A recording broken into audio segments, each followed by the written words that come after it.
Meanwhile, NATO has expressed concern over snap military drills being staged by Russia. There's been widespread speculation in Western media that Moscow could intervene in Ukraine, despite Russia insisting the exercises were pre-planned and nothing to do with the situation across the border. Devan Motse has been following the headlines.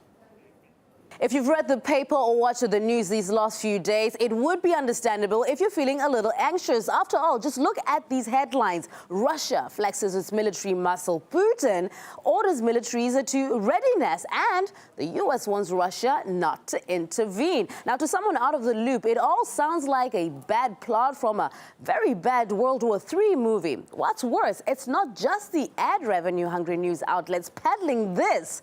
It's Western defense ministers and even NATO.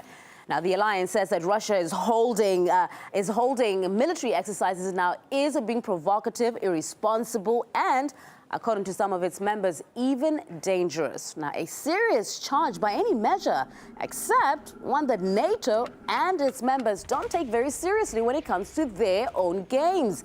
In fact, NATO drills often appear to be as much a political message as a matter of readiness. And you certainly don't have to look very far for those examples. In 2012, at the height of the Iran-US nuclear program standoff, Washington staged what was its biggest ever naval war game, almost within viewing distance from the Iranian beaches. Now, the next year, the U.S. invited 41 countries, their battleships, aircraft carriers and submarines to play pretend war on Iran's doorsteps. Last November, as China and Japan verge on armed conflict over disputed islands, the U.S. launched its annual drills with Tokyo.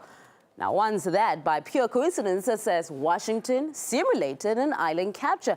And let's not forget the U.S. nuclear bombers flying through airspace in China, controversially claimed as its own. That was also, by the way, described as an unrelated Air Force exercise by the U.S. Now, in Korea, where nuclear rhetoric between the South and North was at fever pitch, the U.S. put its contingent there on alert and again held drills aimed officially at countering northern aggression.